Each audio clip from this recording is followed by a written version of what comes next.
আমি যেই টপিকটা নিয়ে আজকের ঐতিহাসিক চট্টগ্রামে প্যারেড ময়দানের তাফসিরুল কোরআন প্রোগ্রামে আলোচনা করব সেটা হচ্ছে সূরাতু আন-নাহলের 90 নম্বর আয়াত নিয়ে কিছু কথা আমরা উপস্থাপন করবার চেষ্টা করব ইনশাআল্লাহ। এই আয়াতটা অনেক কম্প্রিহেন্সিভ একটা আয়াত।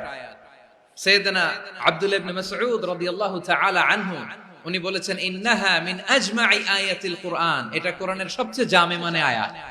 যদিও ছোট্ট আয়াত, অল্প কিছু কথামালা, কিন্তু তিনি বলতেন এটা কোরআনের সবচাইতে জামে মানে সবচেয়ে কম্প্রিহেন্সিভ একটা আয়াত, যেখানে শব্দ কম কিন্তু এটার দোতনা, এটার আবেদন, এটার মিনিং অনেক বেশি। এই আয়াতে আল্লাহ তাআলা বেসিক্যালি আমাদেরকে তিনটা বিষয়ে আদেশ করেছেন আর তিনটা বিষয়ে বারণ করেছেন, মানে নিষেধ করেছেন।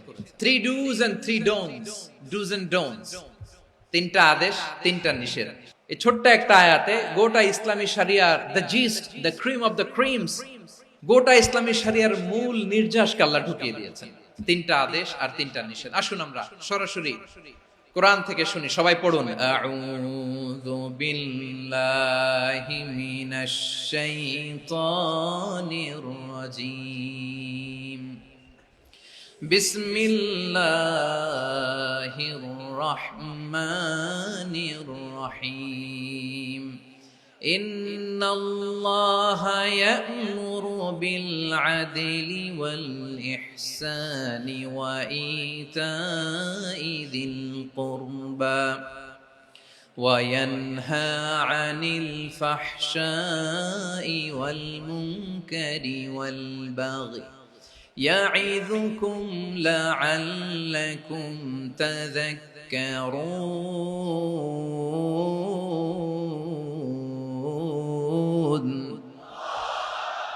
আল্লাহ তাআলা ইরশাদ করছেন ইন্নাল্লাহা ইয়া'মুরু বিল আদলি ওয়াল ইহসান, নিশ্চয় আল্লাহ তাআলা তোমাদেরকে ন্যায় বিচারের আদেশ দেন, সদাচরণের আদেশ দেন, নিকটাত্মীয়দেরকে দানের আদেশ দেন। আদেশ কয়টা? নিশ্চয় আল্লাহ তাআলা তোমাদেরকে ন্যায় বিচারের আদেশ দেন, সদাচরণের আদেশ দেন, তিনি তোমাদের নিকটাত্মীয়দেরকে দানের আদেশ দেন, আর তিনি তোমাদেরকে অশ্লীলতা থেকে নিষেধ করেন, মন্দ কাজ থেকে নিষেধ করেন, অবাধ্যতা সীমা লঙ্ঘন থেকে নিষেধ করেন। তিনি তোমাদেরকে উপদেশ দেন যাতে তোমরা শিক্ষা গ্রহণ করো। সুবহানাল্লাহ। উপদেশ দিচ্ছে স্বয়ং কে? তিনটা জিনিসের আদেশ। ইয়া'মুরু বিল আদল, সুবিচার, ন্যায় বিচারের আদেশ তিনি দেন। ইহসানের আদেশ দেন, যাতে আমরা ইহসান করি, একে অপরের প্রতি সুবিচার করি, মহানুভবতা দেখায়, অনুগ্রহ দেখায়, আর নিকট আত্মীয়দেরকে যেন আমরা দান করি। এই তিনটা আদেশ তিনি দিয়েছেন। আর কোন তিনটা জিনিস থেকে তিনি বারণ করেছেন? অশ্লীলতা, ফাহশা, মুনকার, মানে সব মন্দ আর অসৎ কাজ, এগুলো থেকে তিনি আমাদেরকে বারণ করেন। ওয়াল বাগি, অবাধ্যতা, সীমা লঙ্ঘন, এই তিনটা কাজ থেকে তিনি আমাদেরকে বারণ করেন। তিনি আমাদেরকে উপদেশ দেন, স্বয়ং আল্লাহ তাআলা আমাদেরকে উপদেশ দেন যাতে করে আমরা শিক্ষা গ্রহণ করি। সুবহানাল্লাহ। আল্লাহ তাআলা প্রথমে আমাদেরকে আদেশ দিয়েছেন আদালের। ইন্নাল্লাহা ইয়া'মুরু বিল আদল, আওয়াজ করে বলুন আল আদল। আমরা উর্দু জানি, হিন্দি জানি, অনেকে ইংরেজিও জানি, কিন্তু আরবি শব্দগুলো আমাদের মুখ দিয়ে বেরোতে চায় না। আওয়াজ করে বলুন আল আদল। মাশাআল্লাহ। ইন্নাল্লাহা ইয়া'মুরু বিল আদল, আল্লাহ তাআলা আমাদেরকে আদলের আদেশ দেন। আদল অনেকে না বুঝলেও আদালত শব্দটা বুঝবেন। আদালত, আদালত, আদালত বুঝেন না? যেখানে বিচার কার্যের ফয়সালা করা হয়, কোর্ট কাচারি, আদালত, এটা তো ভেরি কমন। এটা শুনছেন না সবাই? আদালত, যেখানে ন্যায় বিচার হবে, সুশাসন হবে। কিন্তু ভাগ্যের কি নির্মম পরিহাস, ওখান থেকে মিথ্যা সাক্ষী দিয়ে মনমতো রায় দিয়ে দেয়া হয়। এগুলোর পরিবর্তন হওয়ার দরকার আছে না নাই? প্রিয় ভাইয়েরা, আদালত, আল আদল, ইংরেজিতে বলে জাস্টিস, ন্যায় বিচার, সুবিচার, সুশাসন, জাস্টিস, আল আদল, সব জায়গায় এই জাস্টিস থাকা দরকার। Justice should be prevailed in the society. The mission of all prophet was to uphold the justice.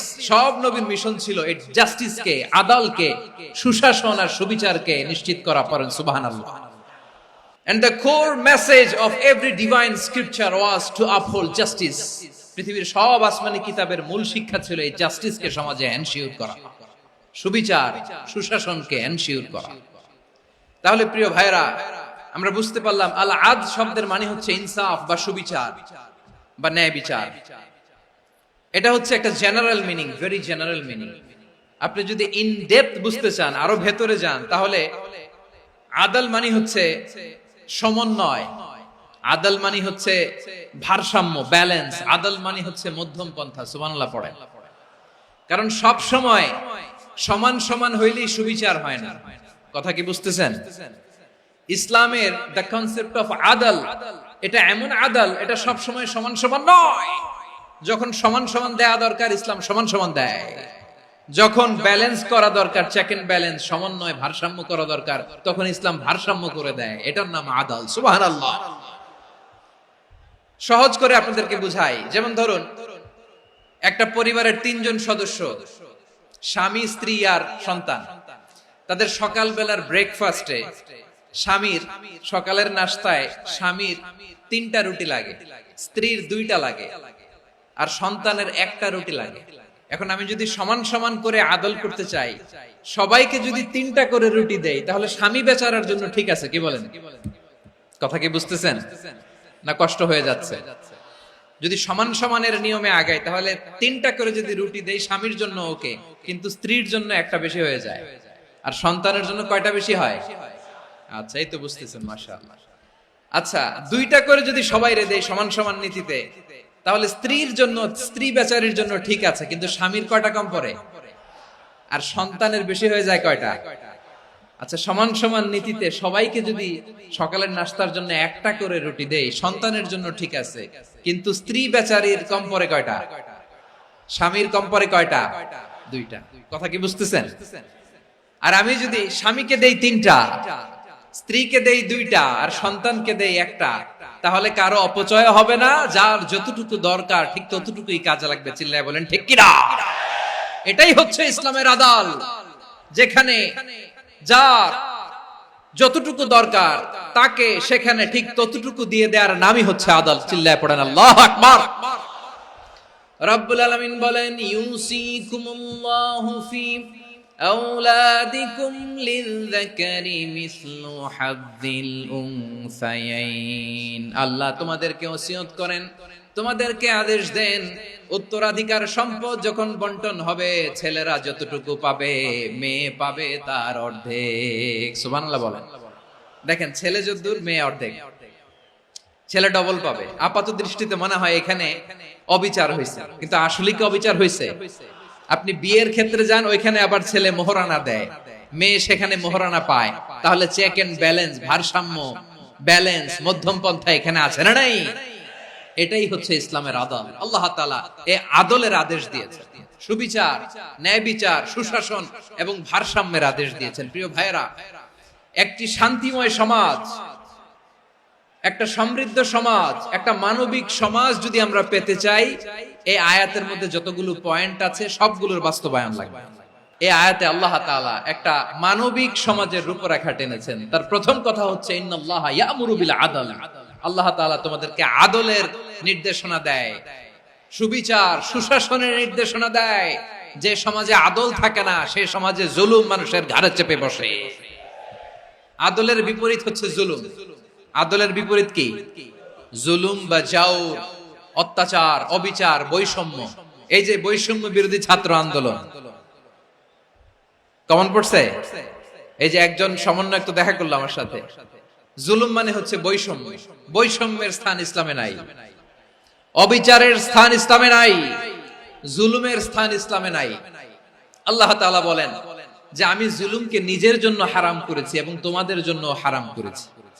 বিশ্বনবী ফরমান, আল্লাহ তাআলা বলেন হাদিসে কুদসিতে, ইয়া ইবাদি ইন্নী হারামতুয যুলমা আলা নাফসি ওয়া জাআলতুহু বাইনাকুম মুহাররামান ফালা তাযালামু। আমার গোলামেরা শোনো, নিশ্চয় আমি আল্লাহ তাআলা জুলুমকে আমি আমার উপরে হারাম করেছি, অনুরূপভাবে জুলুম করাকে তোমাদের উপরেও হারাম করেছি। ফলে ফালা তাযালামু, তোমরা একে অপরের সাথে জুলুম করো না। নির্দেশনাটা কার? খবরদার, জুলুমের সাথে আমাদের কোনো সম্পর্ক নাই। আল্লাহ তাআলা আদলের আদেশ দিয়েছেন, আদালতের আদেশ দিয়েছেন, সুশাসনের, ন্যায় বিচারের আদেশ দিয়েছেন। ইন্নাল্লাহা ইয়ামুরু বিল আদল, আমাদেরকে আদল প্রতিষ্ঠা করতে হবে। জুলুমের সাথে ইসলামের কোনো সম্পর্ক নাই। আল্লাহ তাআলা জালিমদের জন্য কঠিন শাস্তি প্রস্তুত করে রেখেছেন। এক্সট্রা জুডিশিয়াল কিলিং এর কোনো হিসাব নাই। বিচার বহির্ভূত হত্যা, এনফোর্স ডিসঅ্যাপিয়ারেন্স, গুম, যেটা সবচাইতে বড় মানবতা বিরোধী অপরাধ। কত মানুষ যে গুম হয়েছে তার কোনো ইয়ত্তা নাই। যেই ফ্যামিলির সদস্য গুম হয়েছে তারা কি ওই লোকটার জন্য মাগফিরাতের দোয়া করবে নাকি সুস্বাস্থ্যের দোয়া করবে তারা নিজেরাও জানতো না, কারণ জানে না ও বেঁচে আছে না মরে গেছে। আহা, বিডিআর নওজওয়ানদের যারা ছাড়া পেল দেখলাম, বিনা অপরাধে, কোন অন্যায় ছাড়া, অপরাধ ছাড়া তাদের জীবন থেকে, তাদের তারুণ্যের, তাদের যৌবনের 15 বছর, 16 বছর, 17 বছর নাই, 6 মাস বয়সের ছোট বাচ্চাকে রেখে জেলে গেছে। 6 মাসের মেয়ে বেরোয় দেখে মেয়ের বয়স 17 বছর। মেয়ে বাবারে চিনে না, বাবা মেয়েরে চিনে না। মেয়েকে এখন বিয়ে দিয়ে আরেক ছেলের হাতে তুলে দিবে। মেয়ের শৈশব বাবা দেখে নাই, মেয়ের কৈশোর বাবা দেখে নাই, মেয়ের তারুণ্য দেখে নাই। আরেক যুবককে দেখলাম 14 দিনের সংসার, 2 সপ্তাহের সংসার শেষে জেলে গেছে। কত যুবকের যে স্ত্রী চলে গিয়েছে ফ্যামিলি ছেড়ে, কারণ জানে না তো কবে আসবে, কি হবে, কেউ জানতো না। দাম্পত্য জীবনের মাত্র 14 দিনের স্মৃতি, এই স্মৃতিকে আঁকড়ে ধরে এক বোন 16টা বছর, 17টা বছর কাটিয়ে দিয়েছে। আমি নিউজটা দেখে ভাবলাম, আমার এই বোনের প্রতিটি দিন কিভাবে কেটেছে, প্রতিটি রাত কিভাবে কেটেছে, প্রতিটি ক্ষণ কিভাবে কেটেছে। বিশ্বনবী বলেছেন, ইত্তাকি দাওয়াতাল মাজলুম ফাইন্না লাইসা বাইনাহু ওয়া বাইনাল্লাহি হিজাব। মাজলুমের কান্নাকে ভয় করো, কারণ মাজলুমের কান্না আর আল্লাহর মাঝে কোনো পর্দা থাকে না। আমরা আর এরকম কোন জুলুম বাংলাদেশে দেখতে চাই না। জোরে বলেন ঠিক কিনা? আমার প্রিয় বীর চট্টলার তৌহিদি মুসলমান, আমরা আর নতুন করে কেউ জালিম হোক এটা চাই না। নতুন করে আবার কেউ ফ্যাসিস্ট হোক আমরা চাই না। এক দল আরেক দলকে নিশ্চিহ্ন করার রাজনীতি করুক আমরা চাই না। আমরা সুশাসনের বাংলাদেশ চাই, মানবিক বাংলাদেশ চাই, আমরা একটা সমৃদ্ধ বাংলাদেশ চাই। আমরা বিশ্বের বুকে সম্মান নিয়ে মাথা উঁচু করে দাঁড়াতে চাই, ঠিক কিনা বলেন? আল্লাহ বললেন, এটা যদি তোমরা চাও, একটা সমৃদ্ধ সমাজ যদি বিনির্মাণ করতে চাও, মানবিক সমাজ যদি বিনির্মাণ করতে চাও, আমি তোমাদেরকে সেজন্য প্রথমে আদালতের নির্দেশ দিলাম। ইন্নাল্লাহা ইয়া'মুরু বিল আদল, নিশ্চয় আল্লাহ তাআলা তোমাদেরকে ন্যায় বিচার, সুশাসন এটার আদেশ দেন। সুবহানাল্লাহ। আদাল, ন্যায় বিচারের আদেশ আল্লাহ তাআলা কোরআনের বিভিন্ন আয়াতে দিয়েছেন। আল্লাহ তাআলা বলছেন, ইন্নাল্লাহা ইয়া'মুরুকুম আন তুআদ্দুল আমানাতি ইলা আহলিহা ওয়া ইযা হাকামতুম বাইনান নাসি আন তাহকুমু বিল আদল ইন্নাল্লাহা নি'ম্মা ইয়া'iযুকুম বিহি ইন্নাল্লাহা কানা সামিআন বাসীরা। আল্লাহ তাআলা বললেন, আল্লাহ আদেশ দিচ্ছেন, যে ব্যক্তি আমানতের হকদার তার হাতে তোমরা আমানত পৌঁছে দাও। আর যখন তোমরা বিচার কার্য করবে, বিচার ফয়সালা করবে, আদালতের সাথে করো। সুবহানাল্লাহ বলেন। ওয়া ইযা হাকামতুম বাইনান নাসি আন তাহকুমু বিল আদল, আদালতের সাথে করবা। আল্লাহ তাআলা বলেন, যারা জাজ হবে, বিচারক হবে, তাদের যদি বাদী বিবাদীর কারো সাথে শত্রুতা থাকে, কারো সাথে যদি কোনো ধরনের রেষারেষি থাকে, আল্লাহ বলেন বিচার কার্য করতে যে ওই শত্রুতা রেষারেষির কারণে আদালতের বাইরে যে অবিচার করে বিচার করো না।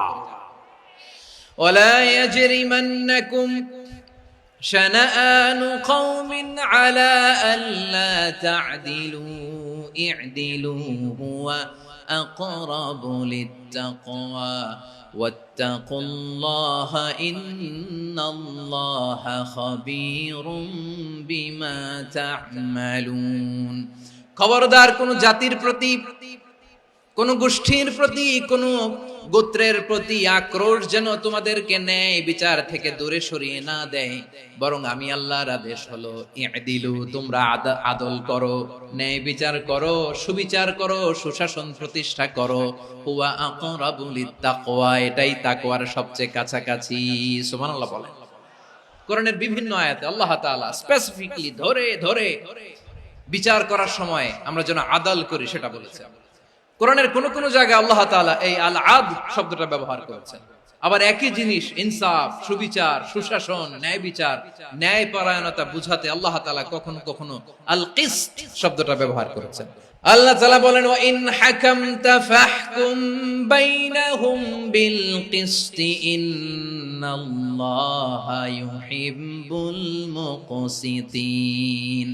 যখন তুমি বিচার করবে, বিশ্বনবীকে উদ্দেশ্য করে অ্যাড্রেস করে বললেন, নবী হে, ইহুদিরা কোনো বিষয়ে মীমাংসার জন্য যদি আপনার দরবারে আসে, যদি বিচার করতে হয়, খবরদার অবিচার করবেন না। ফয়সালা যেটা করবেন কিসতের সাথে করবেন, ন্যায় পরায়ণতার সাথে করবেন, কারণ ইন্নাল্লাহা ইউহিব্বুল মুকসিতিন, নিশ্চয় আল্লাহ রাব্বুল ইজ্জাত ন্যায় পরায়ণশীলদেরকে বড্ড ভালোবাসেন। সুবহানাল্লাহ বলেন। ন্যায়পরায়ণ লোকদেরকে আল্লাহ তাআলা বড্ড ভালোবাসেন। অন্য আয়াতে আল্লাহ তাআলা বলছেন ওয়ানাদউল মাওয়াজিনাল কিসত লিয়াউমিল কিয়ামাতি ফালা তুযলামু নাফসুন শাইআ, আমি কিয়ামতের দিন ন্যায়পরায়ণতার মানদণ্ড স্থাপন করব, যেটাকে আমরা মিজানের পাল্লা বলি। আল্লাহ বলেন ন্যায় বিচারের মানদণ্ড কিয়ামতের ময়দানে আমি আল্লাহ স্থাপন করব। সেদিন কারো প্রতি বিন্দু পরিমাণ, এক চুল পরিমাণ অবিচার করা হবে না, কোনো অবিচার করা হবে না। সেদিন সুশাসন হবে, সুবিচার হবে, ন্যায় পরায়ণতার সাথে বিচার হবে। আওয়াজ করে পড়েন আল্লাহু আকবার। তাহলে প্রিয় ভাইরা, যে তিনটি বিষয়ে আল্লাহ তাআলা আমাদেরকে আদেশ দিয়েছেন, তার প্রথমটা হচ্ছে আদালত, ইনসাফ, সুবিচার, ন্যায় বিচার। এটা আমরা চাই কি চাই না? বিশ্বনবী ন্যায় বিচার, ন্যায় পরায়ণতা, সুশাসন প্রতিষ্ঠিত করেন কি করেন নাই? আপনারা বিশ্বনবীর সিরাত যারা পড়েছেন, আপনি দেখবেন বিশ্বনবীর সিরাতের পরতে পরতে, বাকে বাকে, সিরাতের বাকে বাকে এই আদালতের নমুনা মেলে। সুবহানাল্লাহ বলেন। ছোট্ট একটা নমুনা রাসূল সাল্লাল্লাহু আলাইহি ওয়াসাল্লামের আসসিরা আল আতরা থেকে ছোট্ট একটা নমুনা আপনাদের খেদমতে এখানে উপস্থাপন করি। বিশ্বনবী সাল্লাল্লাহু আলাইহি ওয়াসাল্লাম মক্কা বিজয় করলেন ৮ম হিজরিতে। মক্কা বিজয় শেষে তিনি কয়েক সপ্তাহ মক্কাতে অবস্থান করলেন। ইন দ্য মিন টাইম মক্কার একটা ভেরি প্রেস্টিজিয়াস এন্ড ডিগনিফাইড ফ্যামিলির নারী চুরিতে ধরা পড়ল। কিসে ধরা পড়ল? আমাদের সমাজে আসেনি এটা? আছে? ছোট না বড়? হিসাব করে শেষ করা যায় না। ৩.৫ লাখ কোটি টাকা নাই উন্নয়ন প্রকল্পের নামে। ৩.৫ লাখ কোটি টাকা লিখতে পারবেন আপনি? একটানা লিখতে পারবেন? বুঝতেছেন কত বড় সংখ্যা? বনু মাখজুমিয়া গোত্রের এক নারী মক্কায় চুরিতে ধরা পড়ল। বলেন তো চুরি করলে বিধান কি? কি কাটতে হবে? চুরির বিধান হলো হাত কেটে দাও। তাও সেটা গোপনে নয়, প্রকাশ্যে জনসম্মুখে হাত কেটে দাও। বনু মাখজুমিয়া গোত্রের নারী যখন চুরিতে ধরা পড়লো, সাহাবারা চিন্তায় পড়ে গেলেন। সবে মাত্র মক্কার লোকেরা কালিমা পড়ে মুসলমান হয়েছে, ইসলামের আইন কানুন তেমন জানে না, ইসলামী শরিয়ার সাথে বেশি পরিচিত নয়। এখন যদি বিশ্বনবী চুরির যেই বিধান এটা যদি কায়েম করে হাত যদি কেটে দেয়, না জানি মক্কার লোকেরা আবার বিগড়ে যায়, না জানি মক্কার লোকেরা আবার মুরতাদ হয়ে যায়, না জানি মক্কার লোকেরা ইসলাম থেকে দূরে সরে যায়। চলো চলো সাহাবীরা মিলে পরামর্শ করলেন, চলো বিশ্বনবীর কাছে যে বলি, ও নবী, শুধু কেবলমাত্র একমাত্র এই নারীর জন্য চুরির হাত কাটার বিধানটা আপনি একটু থামিয়ে দেন। চুরির হাত কাটার যে বিধান এখানে একটু রহিত করে দেন, বাকিগুলা কইরেন মদিনাতে যে চলবে, কিন্তু মক্কায় এবারের জন্য মাফ করে দেন। কিন্তু কে বলবে? এই যে পরামর্শ, সাজেশন, এটা কে দিবে বিশ্বনবীর কাছে? সাহাবারা চিন্তায় পড়ে গেলেন। আল্লাহর নবীর সামনে দাঁড়িয়ে আল্লাহর দেয়া হুদুদ, আল্লাহর দেয়া বিধান থামিয়ে দেওয়া, মাফ করে দেওয়া, এই কথা বিশ্বনবীর সামনে বলার সাহস তো কেউ রাখে না। কেউ কেউ বলল বিশ্বনবীর পালক পুত্র যায়েদ বিন হারেসার সন্তান উসামারে বিশ্বনবী নাতির মতো আদর করে, বড্ড বেশি ভালোবাসে উসামারে। এজন্য সাহাবারা উসামাকে বলতো হিব্বু রাসূলিল্লাহ, বিশ্বনবীর ভালোবাসা। কি বলতো? সাহাবীরা বললেন বিশ্বনবীর ভালোবাসা হিব্বু রাসূলিল্লাহ, উসামারে পাঠাও। উসামারে বিশ্বনবী নাতির মতো স্নেহ করে, মায়া করে, ভালোবাসে। আমরা পারবো না, উসামা পারবে। সবাই মিলে ফুসিয়ে ওসামাকে, ছোট্ট ওসামাকে রাজি করালো। ওসামা এমন এমন কথা যে তুমি বিশ্বনবীর কাছে বলতে হবে, পারবা নাকি? ওসামা বলে পারবো। সাইয়েদনা ওসামা রাদিয়াল্লাহু তাআলা আনহু তরুণ সাহাবী বিশ্বনবীর কাছে গেলেন, যে বললেন নবী, বনু মাখজুমিয়া গোত্রের এক নারী চুরিতে ধরা পড়েছে, এবারের জন্য কি এই মহিলাটারে মাফ করে দিলে হয় না? এবারের জন্য একটু ক্ষমা করা যায় না নবী? বিশ্বনবী বলেন আতাশফাউ ফি হাদ্দিম মিন হুদুদিল্লাহ, তোমার এত বড় সাহস উসামা, তুমি আল্লাহর হাত, আল্লাহর দেয়া বিধান, এটার ব্যাপারে সুপারিশ করতে এসেছো? তোমরা কি জানো তোমাদের আগে যত কওম, যত গোত্র, যত জনপদ ধ্বংস হয়েছে তার কারণ ছিল তাদের মধ্যে গরিবরা অন্যায় করলে তারা বিচার করত, আর ধনীরা অন্যায় করলে তারা মাফ করে দিত। খবরদার! ওয়া আইমুল্লাহ লাউ আন্না ফাতিমাতা বিনতি মুহাম্মাদিন সারাকাত লাকাতা মুহাম্মাদুন ইয়াদাহা। বিশ্বনবী বললেন, ওরে ওসামা, বানু মাখজুমিয়ার ওই প্রেস্টিজিয়াস এন্ড ডিগনিফাইড ফ্যামিলির মেয়ে তো দূর কি বাত, অনেক দূরের কথা। জেনে রেখো ওসামা, আমার কলিজার টুকরা, নয়নের পুটুলি ফাতেমাও যদি মক্কার জমিনে আজকে এই চুরির দায়ে ধরা পড়তো, আমি বিশ্বনবী মুহাম্মদুর রাসূলুল্লাহ ধরে ফাতেমার ডান হাতটা কেটে দিতে এক বিলম্ব দেরি করতাম না। ইন্নাল্লাহা ইয়া'মুরু বিল আদল, আমাদেরকে জাস্টিস শিখায়। পশ্চিমারা আমাদেরকে ইনসাফ শিখায়, আমাদেরকে সুশাসন শিখায়। আর ইনসাফ, সুশাসন, ন্যায় বিচার, সুবিচার, জাস্টিস কারে বলে বিশ্বনবীর বায়োগ্রাফি থেকে জেনে নাও। এই ছিল বিশ্বনবী ইসলামের আদালতের নমুনা। আপনি যদি সাইয়েদনা ওমর ফারুকের জীবনের দিকে তাকান, এমন কঠোর, এমন বীর সেনানী ছিলেন। সাইয়েদনা ওমর ফারুক যদি রাস্তার এই মাথা দিয়ে হাঁটা শুরু করতেন, শয়তান ওমর ফারুককে দেখলে ওই রাস্তা রেখে দিয়ে অন্য রাস্তা দিয়ে হাঁটতো। সুবহানাল্লাহ। ওমর ফারুক রাদিয়াল্লাহু তাআলা কি পার্সোনালিটি ছিল, কি পার্সোনালিটি! আমাদের এলাকায় ছোট বাচ্চারা রাতে ভাত খেতে চায় না, আমার মেয়েটাও খেতে চায় না। এই এটা দিব, ওইটা দিব, আজকে মাহফিলে আসার সময় বলে দিছে লিস্ট করে এটা এটা আনতে হবে। তো ছোট্ট বাচ্চাদের অনেক বায়না থাকে, ওরা রাতে খেতে চায় না। তো মায়েরা বিভিন্ন ভয় দেখায়, এই বাঘ আসবে, বাঘ আসবে খাও, এই ভূত আসবে, ভূত আসবে খাও। আপনারা কি বলেন চট্টগ্রামে?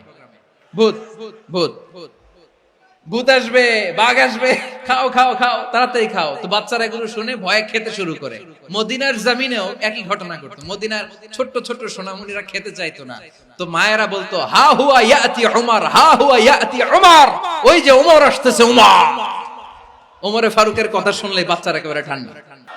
প্রভু তুমি বলেছ রাসূল দেবে না, বলনি দেবে না ওমর, বলনি দেবে না হামজা তারি, খালিদ বিজয় সমর।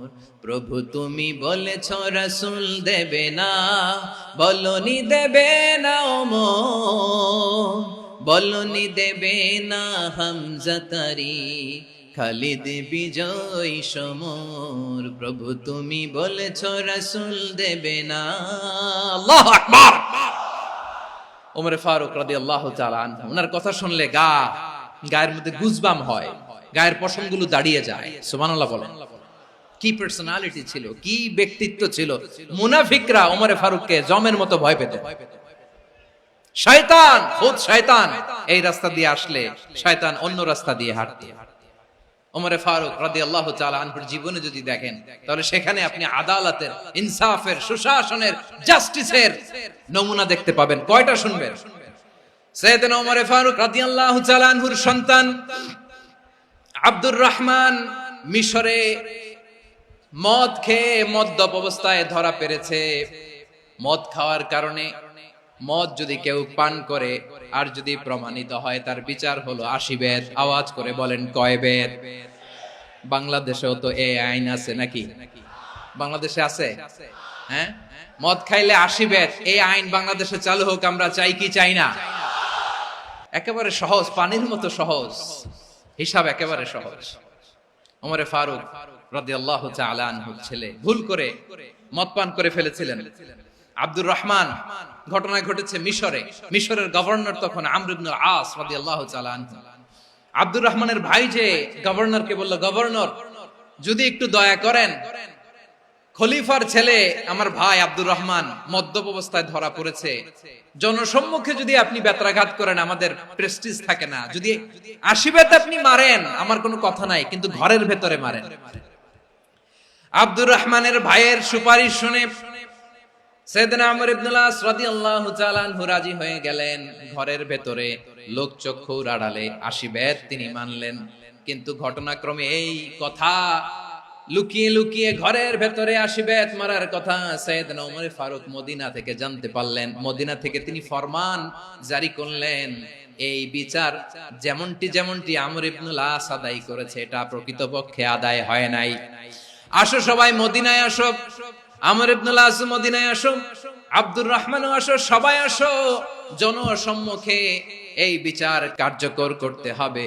সাইয়েদনা ওমর ফারুক মসজিদে নববীর পিলারের মধ্যে নিজের ছেলেকে বাঁধলেন, আবার জনসম্মুখে 80টা বেত তার গায়ের মধ্যে মারলেন। মাজমুয়ে ফাতাওয়া ইবনে তাইমিয়া রাহিমাহুল্লাহ উনি এটা নকল করেছেন। এটা সবচেয়ে বিশুদ্ধ মত, আর অনেক মত আছে। মারা গেছে কবরের উপর, ওগুলো বাদই দিলাম। কেমন খলিফা ছিলেন, কেমন খলিফা! পশ্চিমারা তোমরা জাস্টিস আমাদেরকে শেখাও, ইনসাফ কারে বলে সুশাসন আমাদেরকে তোমরা শেখাও। ওমর ফারুক রাদিয়াল্লাহু তাআলা ওইটাকে, ওই বিচারকে তিনি ধর্তব্য মনে করেন নাই। মদিনাতে এনে আবার জনসম্মুখে আবার 80 বেত মেরেছেন। মিশরে ওমর ফারুক রাদিয়াল্লাহু তাআলা আনহু আমর ইবনে আসকে গভর্নর করে পাঠালেন। সেখানে আমর ইবনে আসের ছেলে একটা প্রতিযোগিতায় রানার আপ হয়েছে। এক মিশরি সেখানে চ্যাম্পিয়ন হয়েছে। রানার আপ বুঝতে পেরেছেন তো? সেকেন্ড হয়েছে। এক মিশরি হয়েছে চ্যাম্পিয়ন, প্রথম। কিন্তু গভর্নরের ছেলে ও জিততে পারে নাই। ও রাগে ওই মিশরির গায়ের মধ্যে কয়েকটা লাঠি দিয়ে বাড়ি মেরেছে।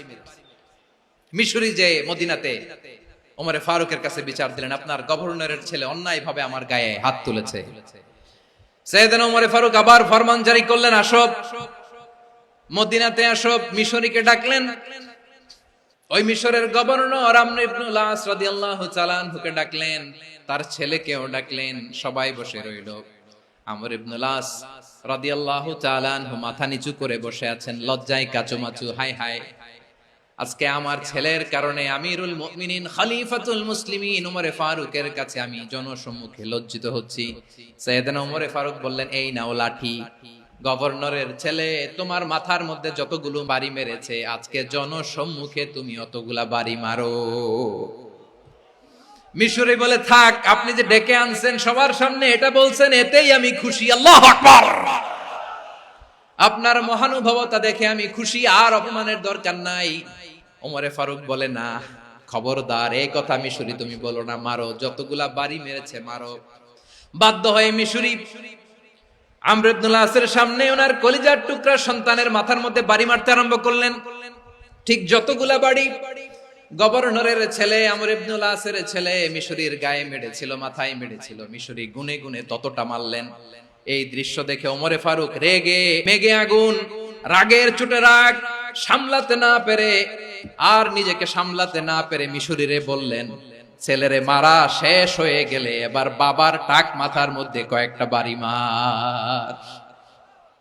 রাগের চোটে, আউট অফ অ্যাঙ্গার, রাগের চোটে, যে আমার পাঠানো গভর্নর আমর ইবনে আস তার ছেলেকে কেন আদব তারবিয়া কেন শিক্ষা দিতে পারে না। ছেলেরে মারা হইলে এবার আমর ইবনে আসের মাথার মধ্যে দুইটা মারো। এটা রাগে বলেছে, এটা শাস্তি হিসেবে না। সুবহানাল্লাহ পড়ো। তোমরা আমাদেরকে সুশাসন শিখাও। বিশ্বনবী বলেন, আদালত এটা যেন বিষয় না, এটা দিয়েই মানবিক সমাজ গড়তে হবে।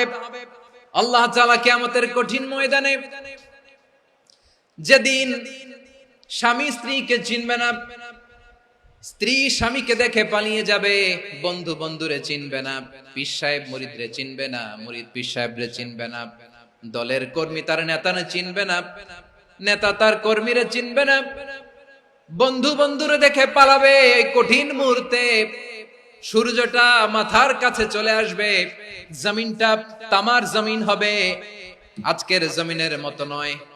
মানুষ ঘর্মাক্ত, ক্লান্ত, শ্রান্ত মাথার মগজগুলো কানের ছিদ্র আর নাকের ছিদ্র দিয়ে বেয়ে বেয়ে পড়বে।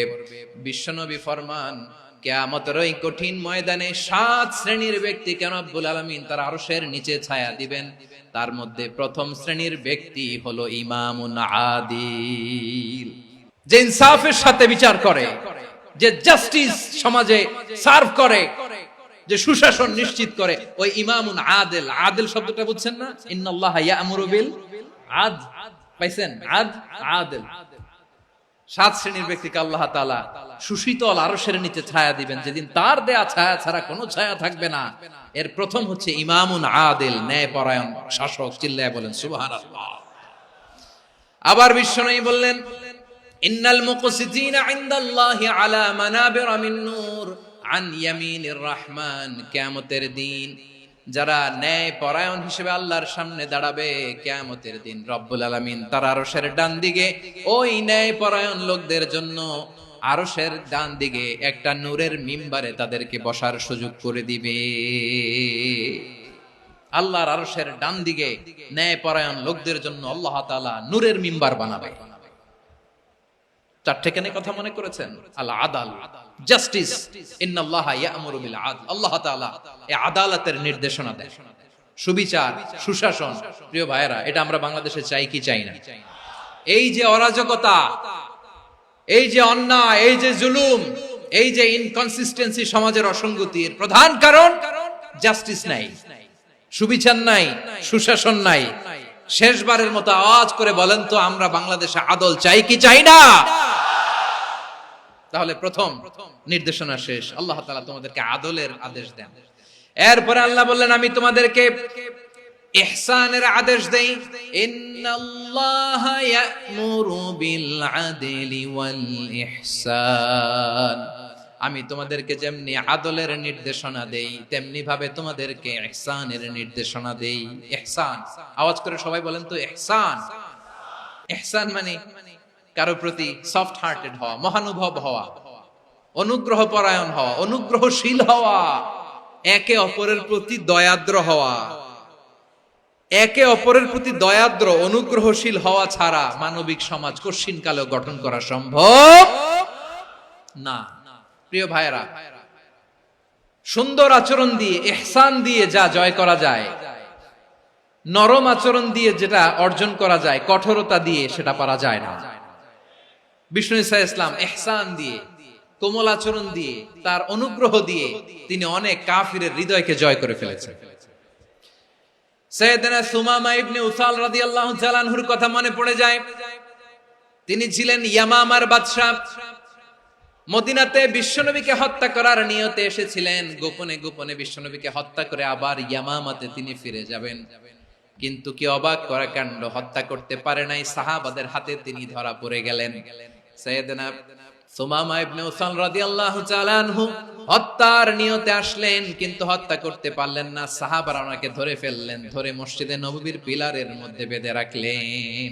সুমামা ইবনে উসাল, সিরাত থেকে শুনে, সিরাত থেকে শোনাচ্ছি, রাদিয়াল্লাহু তাআলা আনহু ইয়ামামার অধিপতি ছিলেন। বিশ্বনবীকে হত্যার জন্য আসছেন, ধরা পড়ে গেছেন, এখন মসজিদে নববীতে বেঁধে রাখছেন। তার মানে বন্দী। এখন স্ট্যাটাস কি? বন্দী, ক্যাপটিভ। তো বিষ্ণু ঈসা ইসলাম সাহাবাদেরকে বললেন, তার খোঁজ খবর নিও, সুমামা ইবনে উসালের খোঁজ খবর নিও। সাহাবারা বলেন, ইয়া রাসূলুল্লাহ, আপনাকে হত্যা করতে এসেছে, তার তো কঠিন ক্যাপিটাল পানিশমেন্ট হওয়া দরকার, কঠিন শাস্তি হওয়া দরকার। বিশ্বনবী বললেন, না, আমি যেটা জানি তোমরা সেটা জানো না, তোমরা সুমামার সাথে ভালো আচরণ করো। বিশ্বনবী সুমামার কাছে গেলেন। প্রথম দিন যে তিনি কালেমার দাওয়াত দিলেন, ইমানের দাওয়াত দিলেন, ইসলামের দাওয়াত দিলেন, রিসালাতের দাওয়াত দিলেন, আখিরাতের দাওয়াত দিলেন। পরের দিন যে বিশ্বনবী সালাতের দাওয়াত দিলেন, যাকাতের দাওয়াত দিলেন, ইসলাম কি, কিভাবে, কেমন করে পালন করতে হয় চমৎকার আর্টিকুলেট করতে শুরু করলেন। তন্ময় হয়ে সুমামা ইবনে উসাল রাদিয়াল্লাহু তাআলা আনহু বিশ্বনবীর কথাগুলো শুনতে আরম্ভ করলো। একদিন নয়, 2 দিন নয়, টানা 3 দিন বিশ্বনবী সুমামার কাছে ইসলামকে প্রেজেন্ট করেছেন, উপস্থাপন করেছেন। আওয়াজ করে বলেন, কয় দিন? 3 দিন। 3 দিন মসজিদে নববীতে বাধা। আর সাহাবীদেরকে বললেন, তার খোঁজ খবর নিও, তোমরা যে রুটি বানাও এর মধ্যে সবচেয়ে ভালো আটার রুটিটা তারে দিও, সবচেয়ে রিফাইন্ড খেজুর, যেটা পিওর খেজুর, এটা তারে দিও। আর বিশ্বনবী নিজের উট থেকে দুধ দহন করে ওনার বাড়ির এক কর্মচারীকে বলেছেন, দুধ দহন করে সুমামার জন্য নিয়ে যেও। সুবহানাল্লাহ পড়বেন না? সবাই তো অবাক, ইয়ামামা থেকে আসছে নবীকে হত্যা করতে, বিশ্বনবী দেখে তারে জামাই আদর করে। একদিন নয়, 2 দিন নয়, টানা 3 দিন বিশ্বনবী এভাবে সুমামার কাছে যেয়ে ইসলামকে প্রেজেন্ট করতে আরম্ভ করলেন, ইসলামকে উপস্থাপন করতে শুরু করলেন। আর তাকে চমৎকার এন্টারটেইনমেন্ট, আপ্যায়ন দিতে আরম্ভ করলেন। টানা 3 দিন যখন ইসলামের দ্য বিউটিজ অফ ইসলাম, ইসলামের সুমহান বাণী, সৌন্দর্য তার কাছে উপস্থাপন শেষ, তাকে আপ্যায়ন শেষ, বিশ্বনবী বললেন সাহাবাদেরকে, যাও এবার সুমামার হাতের পায়ের রশি দুটো খুলে দাও। সাহাবারা তর্ক জুড়ে দিলেন, লা ইয়া রাসূলুল্লাহ, এমনটা করবেন না তো, ভয়ঙ্কর ভয়ঙ্কর খুনি, কি জানি কি হয়ে যায়। বিশ্বনবী বললেন, না, তার হাতে পায়ের রশিগুলো খুলে দাও। সাহাবারা বিশ্বনবীর কথা মতো তার হাতে পায়ের রশিগুলো খুলে দিল। সুমামা মুহূর্তের মধ্যে মসজিদে নববী থেকে বের হয়ে ইয়ামামায় ফিরে না যে মসজিদে নববীর পাশে একটা খেজুর বাগান ছিল, সেখানে চলে গেলেন। সেখানে একটা ছোট্ট কুয়া ছিল, কুয়ার পানি দিয়ে তিনি গোসল করলেন। সুবহানাল্লাহ পড়েন। কুয়ার পানি দিয়ে গোসল করে মসজিদে নববীর সামনে এসে বিশ্বনবী এবং সাহাবাদের সামনে দাঁড়িয়ে সাব্বাবা উঁচু করে বললেন, আশহাদু আল্লা ইলাহা ইল্লাল্লাহ ওয়া আশহাদু আন্না মুহাম্মাদান আবদুহু ওয়া রাসূলুহু। আমি সাক্ষ্য দিচ্ছি আল্লাহ ছাড়া কোনো ইলাহ নাই, আর মুহাম্মদ আল্লাহ তাআলার প্রেরিত বান্দা এবং রাসূল। প্রিয় ভাইরা, ইহসান দিয়ে যা জয় করা যায়, কঠোরতা দিয়ে সেটা কঠিনকালেও জয় করা যায় না। আওয়াজ করে বলেন, ঠিক কি না? এবার সুমামা দাঁড়িয়ে বলে, ওগো নবী, আমি তো কালিমা পড়ে মুসলমান হয়ে গেলাম, এবার শোনেন, এই মুহূর্তের আগে আপনার চেহারার চাইতে নিকৃষ্ট কোনো চেহারা আমার কাছে ছিল না, কিন্তু শাহাদা পাঠ করার পরে আপনার চেহারার চাইতে উত্তম শ্রেষ্ঠ কোনো চেহারা আমার কাছে আর নাই। ও নবী, আজকের দিনের আগে ইসলাম ধর্মের চেয়ে নিকৃষ্ট অপছন্দনীয় কোনো ধর্ম আমার কাছে ছিল না, কিন্তু এই মুহূর্ত থেকে ইসলামের চেয়ে সেরা শ্রেষ্ঠ পছন্দনীয় কোনো ধর্ম আমার কাছে নাই। নবী গো, আজকের দিনের আগে মদিনার চাইতে অপছন্দনীয় নিকৃষ্ট কোনো শহর আমার কাছে ছিল না, কিন্তু এই মুহূর্তের পর থেকে মদিনার চাইতে কোনো শ্রেষ্ঠ শহর আমার জানা নাই। সে ছিল গমের বড় ডিলার, গম বেচতো। কি বেচতো? তার গম কিনে মক্কার লোকেরা রুটি খাইতো। সে ঘোষণা দিল, আজকে থেকে মক্কাবাসীদের জন্য সব গম আমি হারাম করে দিলাম, মক্কাবাসী এখন না খেয়ে মরে। সুবহানাল্লাহ পড়বেন না?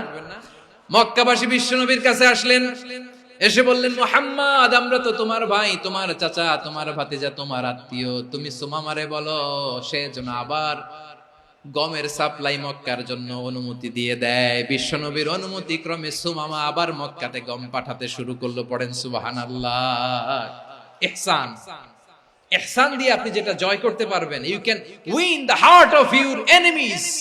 ইহসান দিয়ে আপনি আপনার শত্রুর হৃদয়কে জয় করতে পারবেন। এজন্য আল্লাহ বললেন, ওয়া আনফিকু ফি সাবিলিল্লাহি ওয়া লা তুলকু বিআইদিকুম ইলাত তাহলুকা ওয়া আহসিনু ইন্নাল্লাহা ইউহিব্বুল মুহসিনিন। তোমরা আল্লাহর রাস্তায় দান করবে আর নিজেরা নিজেদেরকে ধ্বংসের হাতে ঠেলে দিও না। তোমরা একে অপরের প্রতি ইহসান করবে, কারণ ইহসানকারীদেরকে আল্লাহ বড় ভালোবাসেন। সুবহানাল্লাহ পড়েন।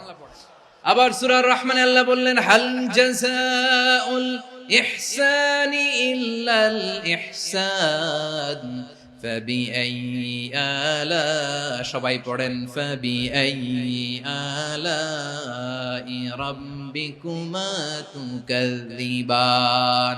ইহসানের প্রতিদান হিসেবে ইহসানি হয়। বিশ্বনবী সুমামার প্রতি যেমন ইহসান করেছেন, সুমামাও ঠিক তেমন ইহসান ফিরিয়ে দিয়েছে। ঠিক কিনা বলেন? তাহলে এক নম্বরে হচ্ছে আদ, ন্যায় বিচার। দুই নম্বরে সবাই বলেন ইহসান, সদাচরণ। ইহসান দুই ধরনের প্রিয় ভাইরা, ইহসান ফিল ইবাদা, ইহসান ফিল মুআমালা। ইহসান ফিল ইবাদা হচ্ছে একাগ্র অনুভবে ইবাদতে ডুব দেওয়া, এর নাম ইবাদতের ইহসান। সুবহানাল্লাহ পড়ুন। বিশ্বনবী বলেন ইহসান মানে কি জানো নাকি? হাদিসে জিবরিলে সাইয়েদনা জিবরিল আলাইহিস সালাম বিশ্বনবীকে বললেন আখবিরনি আনিল ইহসান। নবী আমাদেরকে বলেন ইহসান মানে কি? বিশ্বনবী বললেন আনতা আবুদাল্লাহ কাআন্নাকা তারাহু ফাইন লাম তাকুন তারাহু ফাইন্নাহু ইয়ারাক। ইহসান মানে হলো এমন ভাবে তুমি আল্লাহর সামনে নিজেকে উজাড় করে ইবাদত করবে, তুমি ভাববে তুমি আল্লাহকে দেখতে পাচ্ছ। আর এটা যদি ভাবা তোমার জন্য কঠিন হয়ে যায়, অন্তত এতটুকু তুমি ভাববা যে আল্লাহ তোমাকে দেখতে পাচ্ছেন। ঠিক কিনা বলেন? ও আমার বীর চট্টলার ভাইয়েরা, কেউ যেটা দেখে না সেটা দেখে কে? এই বিশ্বাস হৃদয়ের মধ্যে আছে? নামাজে যখন দাঁড়ান এই ফিলিংসটা আনা যাবে? এসা পর্যন্ত যে আমরা হায়াত পাবো কোনো গ্যারান্টি আছে? সবাই আওয়াজ করে বলেন গ্যারান্টি আছে? গ্যারান্টি নাই। এজন্য বিষ্ণু ইসলাম বলেছে এমন ভাবে নামাজে দাঁড়াও, ইবাদত করো, মনে করো হতে পারে এটাই আমার জীবনের শেষ নামাজ। Perform the salah as if this is your last and final prayer. এমন ভাবে সালাতে দাঁড়াও, ভাবো হতে পারে এটাই তোমার জীবনের শেষ নামাজ। এমন ভাবে নামাজে দাঁড়াও, ভাবো এটাই শেষ নামাজ। তাহলে নামাজে একাগ্রতা বাড়ায় দিবে কে? ফলে ইবাদতের ইহসান আমাদের অর্জিত হবে।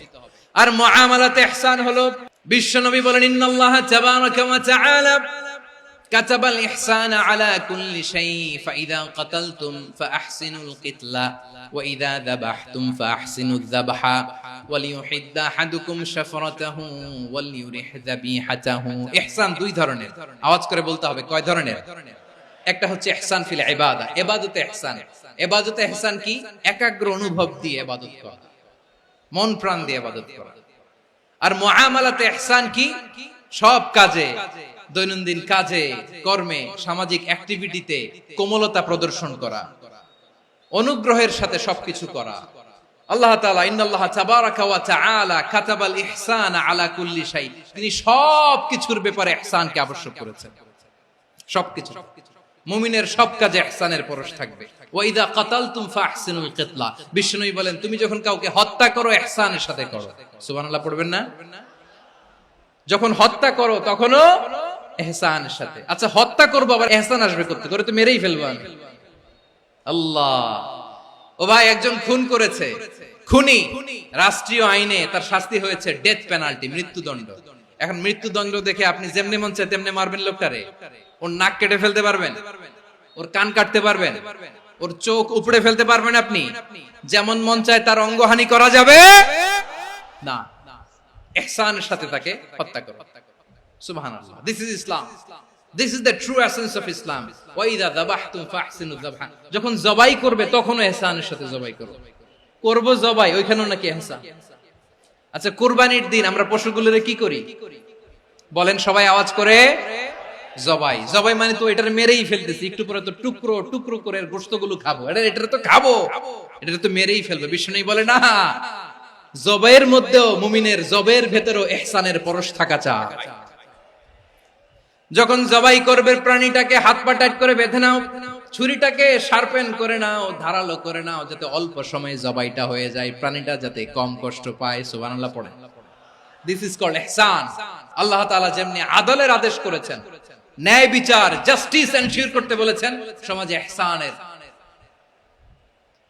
ব্যবহার, ইহসানের অনুশীলন তিনি করতে বলেছেন। এজন্য মুমিনের প্রতিটি কাজে, আমার চট্টগ্রামের ভাইরা আমার দিকে তাকান, খেয়াল করে শুনুন, মুমিন জীবনের প্রতিটি কাজে ইহসানের পরশ থাকা চাই।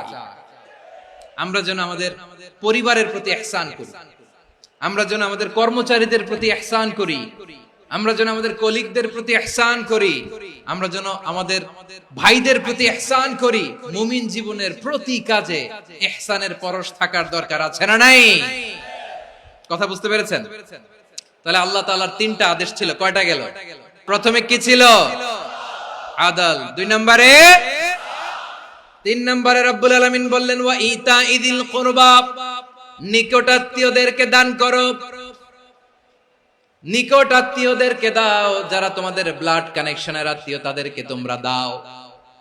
এখানে জেনারেলি বললেন দাও, কি দিব সেটা তিনি এখানে বলেন নাই, সেটা তিনি সূরাতুল ইসরার মধ্যে বলেছেন। আল্লাহ বলেন ওয়া আতিযাল কুরবা হাক্কাহ, নিকট আত্মীয়দেরকে তাদের অধিকার, তাদের প্রাপ্য তোমরা বুঝিয়ে দাও। দেখেন, একটা শান্তির সমাজ, একটা সমৃদ্ধ সমাজ, একটা মানবিক সমাজ গঠনের জন্য আল্লাহ তাআলা বেশি না মাত্র তিনটা অর্ডার, তিনটা ভার্ডিক্ট তিনি জারি করেছেন। এক নাম্বার সুশাসন, ন্যায় বিচার। দুই নাম্বার ইহসান। তিন নাম্বার নিকটাত্মীয়, যারা কাছের, তোমার ভেরি ক্লোজ রিলেশনশিপে আছে, তাদেরকে দাও। দাও, দিলে বাড়িয়ে দেয় কে? অনেকে দিতে চায় না, কৃপণতা করে। দিলে বাড়ায় দেয় কে? ও মিয়া, মদিনার মধ্যে সবচাইতে গরিব সাহাবী ছিল বেলাল রাদিয়াল্লাহু তাআলা আনহু। ওনার এন্টায়ার অ্যাসেট, সম্পদের পরিমাণ কতদূর জানেন? একটা লুঙ্গি। বেলাল রাদিয়াল্লাহু তাআলা আনহু, ওনার টোটাল ওয়েলথের এস্টিমেশন হচ্ছে মাত্র একটা লুঙ্গি। একটা লুঙ্গি, টোটাল ওয়েলথ এস্টিমেশন, টোটাল সম্পদের পরিমাণ বেলাল রাদিয়াল্লাহু তাআলা আনহুর কি ছিল? ওই বেলাল রাদিয়াল্লাহু তাআলা আনহুকে বিষ্ণু ইসলাম বলেছেন আনফিক ইয়া বেলাল, ও বেলাল তুমিও দাও। ওয়ালা তাখশা মিন যিল আরশি ইখলালা, আরশের অধিপতির তো কোনো ঘাটতি নাই, তুমি দিলে ওই আল্লাহ তোমারে বাড়ায় দিবে। এজন্য আমার প্রিয় ভাইয়েরা, দিলে কমে না, দিলে বাড়ে। অনেকে ধরে রাখে, নতুন কিছু নিতে পারে না, হাত দিয়ে যেটা ধরে রেখেছেন এটা দিয়ে দেন, বড় একটা ধরার সুযোগ পাবেন। জোরে বলেন ঠিক কিনা?